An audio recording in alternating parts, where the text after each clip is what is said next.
الحمد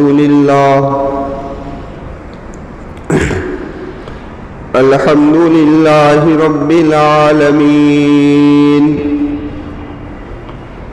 والصلاة والسلام على سيد المرسلين وعلى آله وأصحابه أجمعين.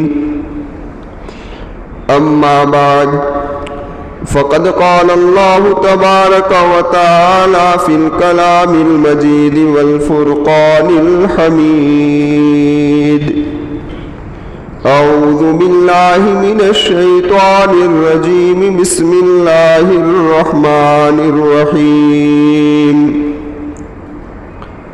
سبحان الذي أسرى بعبده ليلا من المسجد الحرام إلى المسجد الأقصى الذي باركنا حوله لنريه من آياتنا إنه هو السميع البصير. صدق اللہ العظیم. معزز سامعین کرام اور پردہ نشین خواتین، یہ سورہ بنی اسرائیل کی پہلی آیت کریمہ ہے. اس آیت کریمہ میں اللہ تبارک و تعالیٰ نے آقا مکی و مدنی محمد رسول اللہ صلی اللہ علیہ وسلم کا سفر معراج ہے اس کا تذکرہ کیا ہے. دراصل اس عنوان پر بات اسی مسجد کے اندر 10 جمعہ کے اندر ہو چکی ہے. 10 بیانات ہے جو اس سے پہلے میں عرض کر چکا ہوں، لیکن اس مہینے کی مناسبت سے مناسب یہ سمجھا کہ کچھ بڑی بڑی باتیں آپ حضرات کے سامنے پیش کر دوں. اللہ تبارک و تعالیٰ قبول فرما لے اور ہم تمام کو اس کے اندر جتنی نصیحتیں ہیں اس پر عمل کرنے کی توفیق عطا فرمائے. پاک ہے وہ ذات سبحان الذی اسرا بعبدہ، جو راتوں رات لے گئی اپنے بندے کو لیلا من المسجد الحرام الی المسجد الاقصی، مسجد حرام سے مسجد اقصی تک. مسجد اقصی کیا ہے؟ تو کہ بارکنا حولہ، کہ ہم نے اس کے ارد گرد میں برکتیں رکھی ہے. ہم نے یہ سفر کیوں کروایا؟ تو کہ لنوریہ من آیاتنا، تاکہ ہم ہماری نشانیاں دکھائیں. انہو هو السمیع البصیر، اللہ تبارک و تعالی سمیع ہے اور بصیر ہے. خیر، سب سے پہلی بات ہمیں یہ سمجھنی ہے کہ واقعہ معراج کب پیش آیا. تو یہ بڑا اختلافی مسئلہ ہے. تاریخ میں بھی اختلاف، مہینے میں بھی اختلاف، سن میں بھی اختلاف. لیکن اتنی بات پکی ہے کہ نبی کریم صلی اللہ علیہ وسلم کو نبوت ملنے کے بعد پیش آیا، اور اتنی بات بھی پکی ہے کہ نبی کریم صلی اللہ علیہ وسلم کے ہجرت کرنے سے پہلے پیش آیا. اب آپ جانتے ہیں کہ میرے محبوب کو جب نبوت ملی تو آپ ابتدائی 13 سال کہاں رہے؟ مکۃ المکرمہ میں. اس لیے مورخین نے الگ الگ قول نقل کیے ہیں. دوسرے سال سے شروع کیے کہ نبوت کے دوسرے، تیسرے، چوتھے، 5ویں، 6ٹھے، 7ویں، 8ویں، 9ویں، 10ویں، 11ویں، 12ویں، سارے قول لے لیے. سمجھ میں آئی بات؟ تو یہ تو کون سی سن کو ہوا اس کے بارے میں سارے اقوال آ گئے. ایک بات رہا مسئلہ کون سے مہینے میں ہوا، تو اس میں ایک قول یہ ہے کہ ربیع الاول کے مہینے میں ہوا. دوسرا قول یہ ہے کہ جمادی الاول اولا میں ہوا. تیسرا قول یہ ہے کہ جمادی الاخری میں ہوا. چوتھا قول یہ ہے کہ رجب میں ہوا. یہ تو مہینے کا اختلاف آیا. جہاں تک تاریخ کا مسئلہ ہے تو تاریخ میں بھی اختلاف.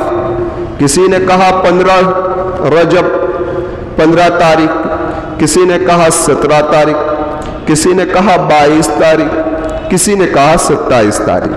لیکن مشہور جو قول ہے وہ مشہور قول یہ ہے کہ آپ کو نبوت ملنے کے یعنی ہجرت کے 1.5 سال پہلے، یعنی 12ویں سال، نبوت کے 12ویں سال اور ہجرت کے 1.5 سال پہلے رجب کے مہینے میں 27ویں تاریخ کو آپ کو یہ سفر نصیب ہوا. یہ مشہور قول ہے. اقوال تھے وہ آپ حضرات کے سامنے میں نے پیش کر دیے. خیر اب دیکھیے قرآن کریم اس واقعے کی جو ابتدا کر رہا ہے تو پہلے کہا سبحان الذی اسری بعبدہ، پاک ہے وہ ذات، یعنی اس پورے واقعے میں جو کچھ بھی ہونا ہے وہ تمہاری عقل میں تمہاری سمجھ میں آئے نہ آئے کرنے والا اللہ ہے، اور اللہ کے نزدیک کوئی چیز مشکل نہیں ہے.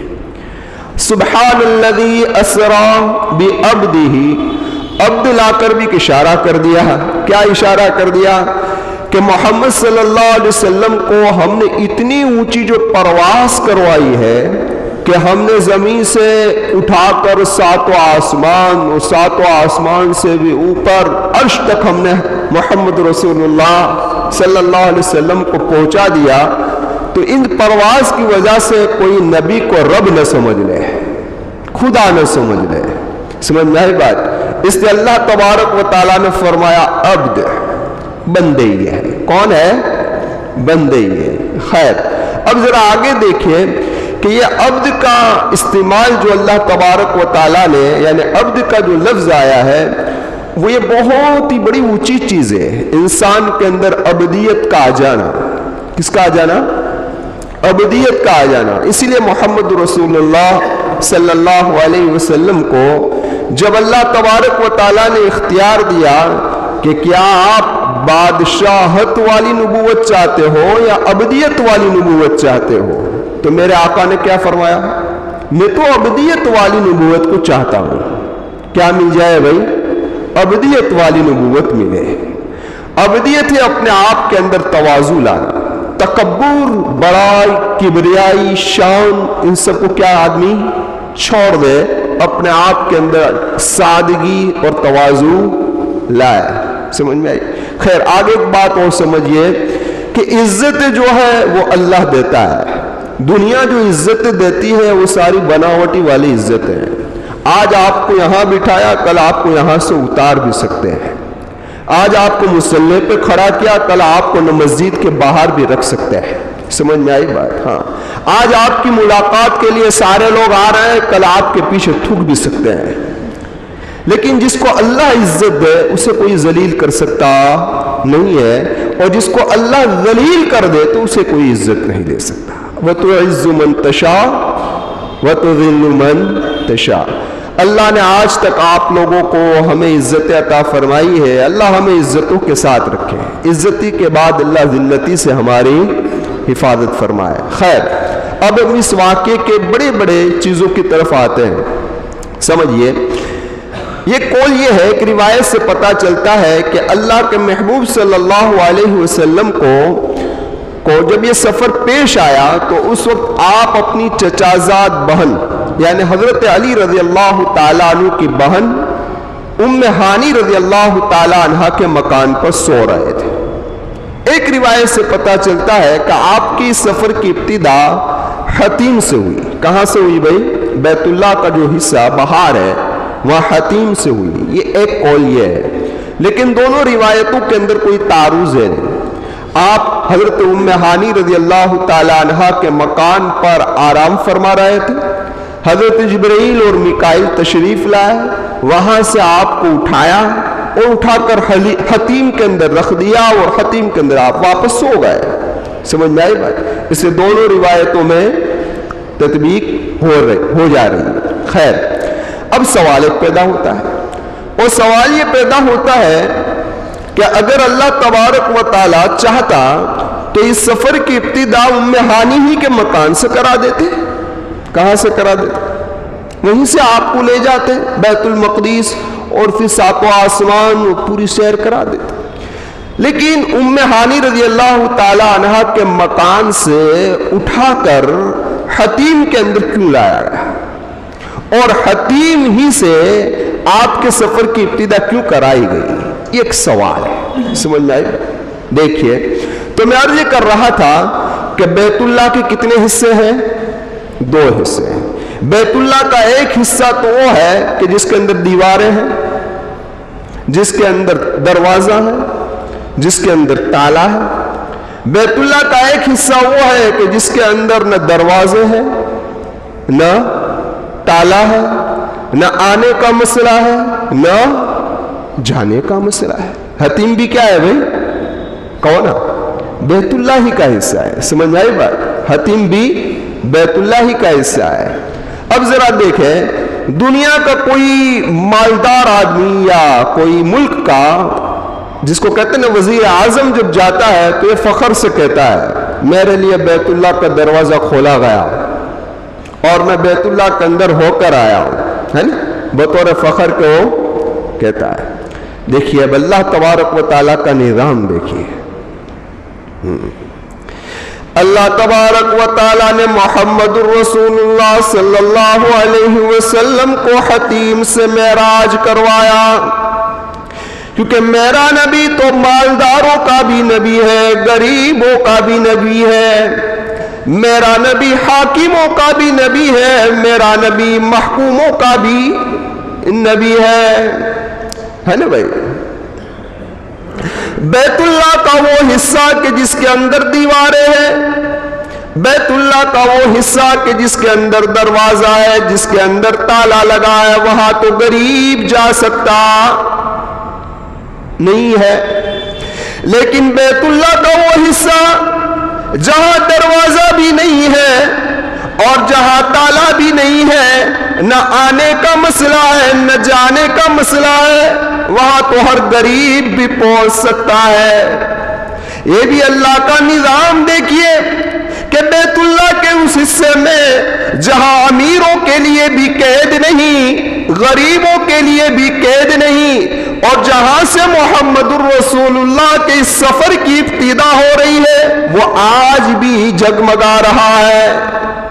اور بیت اللہ کا وہ حصہ جس سے محمد الرسول اللہ صلی اللہ علیہ وسلم کا سفر شروع نہیں ہوا، یعنی سفر معراج نہیں ہوا، اور جہاں غریب جا سکتا نہیں ہے، آج بیت اللہ کے اس حصے کے اوپر دروازہ بھی ہے اور تالا بھی ہے۔ سمجھ میں آئی بات؟ سمجھے یا نہیں سمجھے؟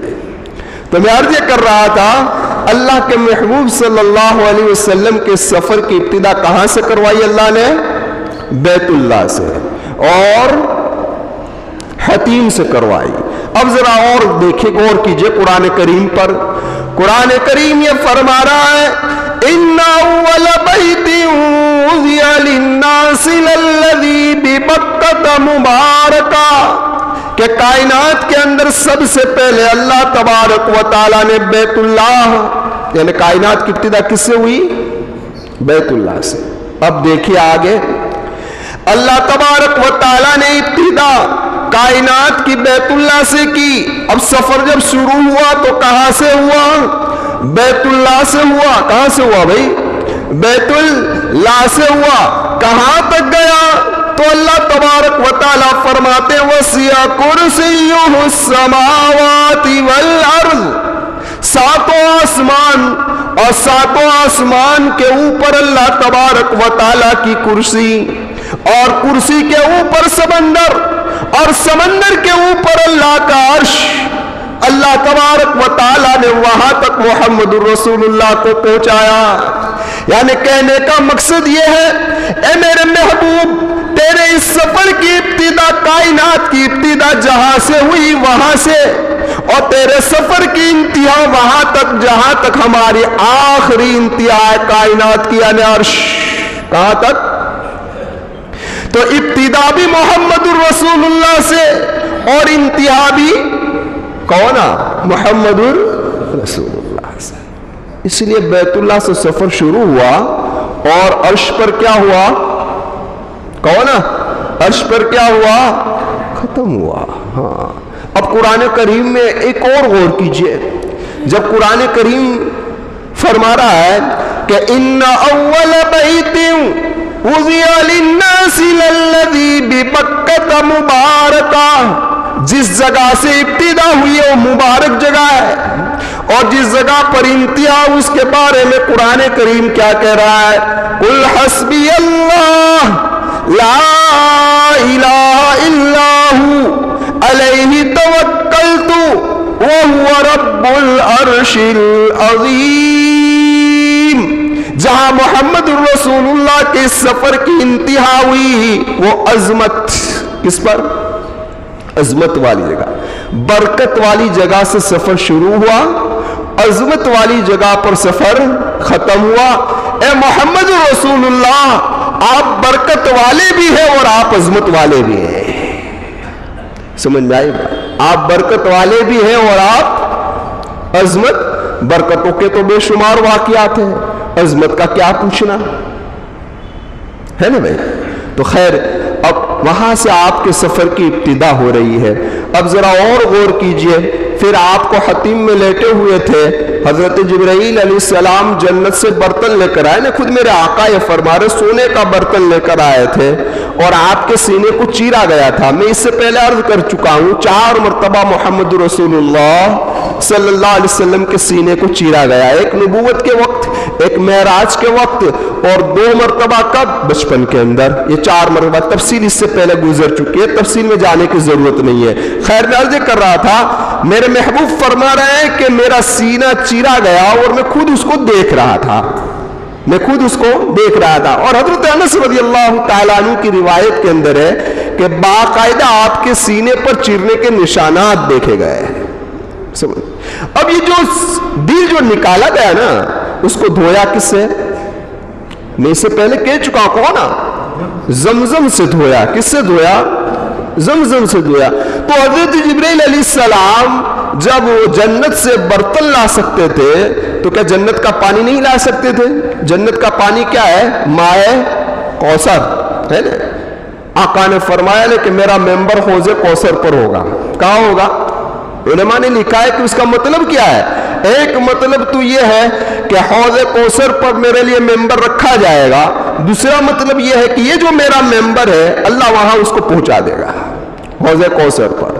حوض کوثر پر پانی آ رہا ہے نہر کوثر کا، اور نہر کوثر کہاں ہے؟ جنت میں، وہاں سے یہ پانی آ رہا ہے حوض کوثر پر۔ اسی حوض کوثر پر محمد رسول اللہ اپنے ممبر پر ہوں گے اور پانی پلا رہے ہوں گے۔ تو یہ پانی بھی بڑی عظمت والا پانی ہے نا، سمجھ میں آئی بات؟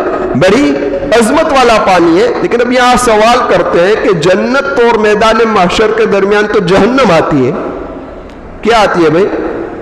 تو پھر یہ جہنم سے پانی کس طریقے سے آئے گا؟ سمجھے، بیچ میں تو جہنم آ رہی ہے نا، تو یہ کیوں کس طریقے سے آئے گا؟ ارے جب ہندوستان کی حکومت ایران سے گیس لائن لا سکتی ہے، ہاں، سمندر سے نکال کر ایسے ویسے، جب مخلوق یہ کر سکتی ہے تو خالق کے لیے کیا مشکل ہے؟ مشکل ہے بھائی؟ مشکل نہیں ہے۔ ہاں، تو خیر میں عرض کر رہا تھا کہ علماء نے لکھا ہے کہ کوثر کا پانی نہ لانا اور زمزم کے پانی سے دھونا یہ اس بات کی دلیل ہے کہ زمزم کا پانی کوثر کے پانی سے افضل ہے۔ سمجھ میں آئی؟ کیوں؟ کہ آپ سارے انبیاء میں افضل ہے اور مقدس ہے، تو آپ کے لیے کائنات کا افضل ہی پانی استعمال میں لایا جائے۔ اسی لیے حضرت مولانا شبیر احمد عثمانی رحمت اللہ علیہ نے عجیب بات بیان فرمائی۔ حضرت فرماتے ہیں کہ قلب قدس کو، قلب کہتے ہیں دل کو، لیکن بڑے قاف سے ہو تب قلب، اگر چھوٹے قاف سے قلب آ جائے تو کیا ہوتا ہے پتہ ہے؟ کتا۔ یہ ہے عربی، اس لیے کہا جاتا ہے کہ مخارج سے قرآن سیکھو۔ جو نماز میں کم از کم جو قرآن پڑھنے کا ہے اس کو تو مخارج سے سیکھ لو۔ بڑے قاف اور چھوٹے قاف میں اتنا فرق ہو جاتا ہے۔ بڑے قاف سے قلب کا معنی ہوتا ہے دل، اور چھوٹے قاف سے قلب کا معنی ہوتا ہے کتا۔ کتنا ڈفرنس ہو گیا ہے نا؟ سیکھو گے انشاءاللہ۔ ابھی عمر ہے میرے نوجوانوں، ابھی عمر ہے، کچھ دیر نہیں لگتی، 1-2 مہینے محنت کر لو تو قرآن صحیح ہو جائے گا انشاءاللہ، ہے نا؟ اور جو ہم نمازوں میں جو صورتیں پڑھتے ہیں اس کا تو صحیح کرنا تو ضروری ہے نا، ورنہ کیا ہوتا، ہم کیا پڑھ رہے ہیں، کیا ہو رہا ہے۔ خیر، میں عرض کر رہا تھا آپ سے کہ قلب قدس کو، قلب کا معنی ہوتا ہے دل اور قدس کا معنی ہوتا ہے مقدس۔ مقدس دل کو مائے قدس سے، ماں ہوتا ہے پانی اور قدس مانا ہوتا ہے مقدس، یعنی کہ مقدس پانی سے ید قدس نے، ید کا مانا ہوتا ہے ہاتھ اور قدس کا مراد حضرت جبرائیل علیہ السلام۔ کہنے کا مقصد یہ ہے کہ مقدس دل کو مقدس پانی سے روح القدس یعنی جبرائیل نے اپنے ہاتھوں سے دھویا۔ کس نے دھویا؟ اور اس کے بعد کیا ہے تو کہ علوم مقدسہ کو ڈالا گیا، علوم مقدسہ کو اس کے اندر ڈالا گیا۔ خیر، آقا مکی و مدنی محمد رسول اللہ صلی اللہ علیہ وسلم کے دل کو جب چیرا گیا، سینے کو چیرا گیا اور دل کو دھو کر سینے کو پیک کر دیا گیا، براق آئی، یعنی براق کے اندر آپ کو بٹھایا گیا۔ اب آپ ذرا سوچئے، غور کیجئے، براق وہ ہے کہ اس کا ایک قدم جہاں نظر پڑتی تھی وہاں گرتا تھا۔ علماء نے لکھا ہے کہ پہاڑی علاقہ تھا تو آگے والے پیر چھوٹے ہو جاتے تھے اور پیچھے والے پیر لمبے ہو جاتے تھے تاکہ محمد رسول اللہ برابر رہے۔ سمجھ میں آئی بات؟ ہاں، اور جب نیچا سا تھا نا، ہاں نیچے آنا تو آگے والے پیر لمبے ہو جاتے تھے اور پیچھے والے پیر ٹوکے ہو جاتے تاکہ لیول برابر رہے۔ اور حضرت جبرائیل اور میکائیل آپ کے ساتھ ہے۔ راستے میں نمازیں ہوتی رہی، تفصیلی واقعہ ہے، میں اس کی طرف جانا نہیں چاہتا، اس سے پہلے ہو چکا ہے۔ راستے میں کئی مقامات آئے، حضرت جبرائیل نے نماز پڑھوائی کہ نماز پڑھی ہے، میرے محبوب نے 2 رکعتیں پڑھی۔ آخر کار آپ کہاں پہنچے؟ بیت المقدس پہنچ گئے۔ سارے کے سارے انبیاء آپ کے استقبال کے اندر کھڑے ہیں، حضرت آدم علیہ السلام سے لے کر حضرت عیسیٰ علیہ السلام تک۔ اب سوال پیدا ہوتا ہے کہ سارے انبیاء تو اس دنیا سے رخصت ہو گئے تو وہاں واپس کیوں آ گئے؟ وہاں واپس کیوں آ گئے؟ تو یاد رکھیں، ہمارا عقیدہ ہے کہ سارے انبیاء اپنی قبروں کے اندر کونا زندہ۔ جب قرآن کریم یہ کہہ رہا ہے کہ شہداء اپنی قبروں میں زندہ ہے، ہاں قرآن کہہ رہا ہے کہ شہداء اپنی، تو جب شہداء زندہ ہے تو انبیاء کیوں زندہ نہ ہو؟ آپ نے نام سنا ہوگا ثابت بنانی رحمت اللہ علیہ کا، یہ حضرت انس رضی اللہ تعالیٰ عنہ کے خاص شاگرد ہے، اور جب حضرت انس رضی اللہ تعالیٰ عنہ کے پاس آتے تو حضرت انس رضی اللہ تعالیٰ عنہ اپنے ہاتھوں کے اندر خوشبو لگا لیتے۔ تو کسی نے پوچھا حضرت انس سے کہ ثابت کے آنے پر آپ خوشبو کیوں لگا رہے ہو؟ تو حضرت انس رضی اللہ تعالیٰ عنہ نے فرمایا کہ ثابت آ کر میرا ہاتھ چومتا ہے، میں یہ چاہتا ہوں کہ جب یہ میرا ہاتھ چومے تو اس کی خوشبو اس کے دماغ میں پہنچے۔ اس سے علماء نے مسئلہ نکالا کہ کسی بڑے کا ہاتھ چومنا کیا ہے بھائی؟ جائز ہے، لیکن حضرت مولانا حسین احمد مدنی رحمت اللہ علیہ کسی کو اپنا ہاتھ چومنے نہیں دیتے تھے۔ تو حضرت سے کہا گیا کہ حضرت آپ کیوں ہاتھ چومنے نہیں دیتے؟ حضرت مولانا رشید احمد گنگوئی رحمت اللہ علیہ تو اپنا ہاتھ چومنے دیتے تھے، آپ کیوں ہاتھ نہیں چومنے دیتے؟ تو حضرت مولانا حسین احمد مدنی رحمت اللہ علیہ نے فرمایا پہلے رشید احمد گنگوئی رحمت اللہ علیہ جیسا ہاتھ تو لاؤ، میرا ہاتھ اس قابل نہیں کہ میں لوگوں کو چومنے دوں۔ سمجھ میں آئی بات؟ میرا ہاتھ اس قابل نہیں کہ میں لوگوں کو چومنے دوں، پہلے ایسا ہاتھ تو ہونا چاہیے کہ کسی کو چومنے دے۔ خیر میں عرض کر رہا تھا کہ حضرت انس رضی اللہ تعالیٰ عنہ کے ہاتھ چومتے تھے حضرت ثابت بنانی رحمت اللہ علیہ۔ لکھا ہے کہ جب ان کا انتقال ہوا 1.5 سال کا عرصہ گزر گیا، ان کی قبر کا کچھ حصہ کھل گیا، لوگوں نے اپنی نظروں سے دیکھا کہ ثابت بنانی رحمت اللہ علیہ اپنی قبر کے اندر نماز پڑھ رہے تھے۔ تو میں عرض کر رہا تھا کہ جب صلحاء اللہ کے اولیاء اپنی قبر میں زندہ ہو سکتے ہیں، شہداء قرآن کے کہنے کے مطابق اپنی قبر میں زندہ ہو سکتے ہیں، تو انبیاء کیوں نہیں ہو سکتے؟ تو انبیاء اپنی قبروں کے اندر کیا ہے بھائی؟ ہاں یہ الگ چیز ہے کہ ان کو برزخی زندگی اللہ تبارک و تعالیٰ نے عطا فرمائی۔ خیر میں عرض کر رہا تھا وہاں پر جب نماز کا مسئلہ آیا، حضرت ساری صفیں لگ گئی، حضرت جبرائیل کے کہنے سے محمد رسول اللہ صلی اللہ علیہ وسلم نے کیا کروائی بھائی؟ امامت فرمائی۔ امامت ہو گئی، پھر خطبات شروع ہوئی، تفصیلی واقعہ ہے اس طرف جانا نہیں ہے۔ خیر امامت ہو گئی، سارے انبیاء آپ کے پیچھے مقتدی ہے، اللہ کے محبوب صلی اللہ علیہ وسلم نے نماز پڑھائی، نماز سے فارغ ہوئے، خطبات ہو گئے، بیانات ہو گئے، سب کچھ ہوئے۔ اب آگے کا سفر شروع ہو رہا ہے تو آپ کو ایک روایت کے مطابق، ایک قول کے مطابق 4 پیالے پیش کیے گئے، ایک قول کے مطابق 3 پیالے پیش کیے گئے، ایک کے اندر شہد تھا، ایک کے اندر شراب تھا، ایک کے اندر کیا تھا بھائی؟ دودھ تھا، اور چوتھا قول یہ کہ ایک کے اندر پانی تھا۔ لیکن آپ نے کس کو ترجیح دی بھائی؟ کون؟ آپ نے دودھ کو ترجیح دی، آپ نے دودھ والا پیالہ لیا۔ تو کیا کہا حضرت جبرائیل نے؟ کہ آپ نے فطرت کو اختیار کیا۔ یہ کیوں کیا فطرت کو اختیار کیا؟ اس بنا پر فطرت کو اختیار کرنے کا لفظ حضرت جبرائیل نے کہا کہ دودھ میں سفیدی ہے، ایمان میں بھی سفیدی ہے، دودھ میں بھی سفیدی ہے، ایمان میں بھی سفیدی ہے۔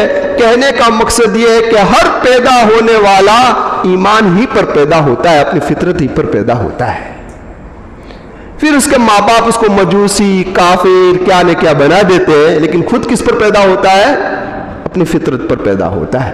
اس لیے کہا کہ آپ نے فطرت کو اختیار کیا۔ اب سوال یہ پیدا ہوتا ہے کہ شراب تو حرام میں کیوں لائی گئی؟ بھئی یہ واقعہ مکہ کا ہے کہ مدینہ کا؟ کہو نا، مکہ کا ہے، اور شراب حرام کہاں ہوئی ہے؟ مدینہ میں ہوئی ہے۔ شراب کی حرمت تو مدینہ میں آئی ہے، معراج کا واقعہ مکہ کا ہے۔ اس لیے سوال ہی پیدا نہیں ہوتا کہ کیوں پیش کی گئی شراب کو۔ ایک بات۔ دوسری بات، پھر بات کو ختم کر دیتا ہوں۔ دوسری بات یہاں پر یہ سمجھنی ہے کہ آپ نے نہ پانی کو ترجیح دی، نہ شراب کو ترجیح دی، نہ شہد کو ترجیح دی، دودھ کو کیوں ترجیح دی؟ یہ بھی سوال ہے نا۔ تو فرمایا علماء نے کہ شراب اس وقت حرام نہیں تھی، لیکن یہ تلذذ یعنی لذت حاصل کرنے کی چیز تھی، آپ نے اس کو ترجیح نہیں دی۔ شہد بھی آدمی پیٹ بھر کے کھانے کے لیے نہیں لیتا، لذت کے لیے لیتا ہے، اس نے اس کو بھی ترجیح نہیں دی۔ پانی کو ترجیح اس لیے نہیں دی کہ خود غذا نہیں ہے، معین غذا ہے، غذا میں آپ کا تعاون کر سکتی ہے، لیکن خود غذا نہیں ہے، اس لیے آپ نے اس کو بھی ترجیح نہیں دی۔ دودھ ایک ایسی چیز ہے کہ جو غذا کا کام دیتی ہے۔ کیا کام دیتی ہے؟ غذا کا کام دیتی ہے۔ اس لیے محمد رسول اللہ صلی اللہ علیہ وسلم نے دودھ کو ترجیح دی۔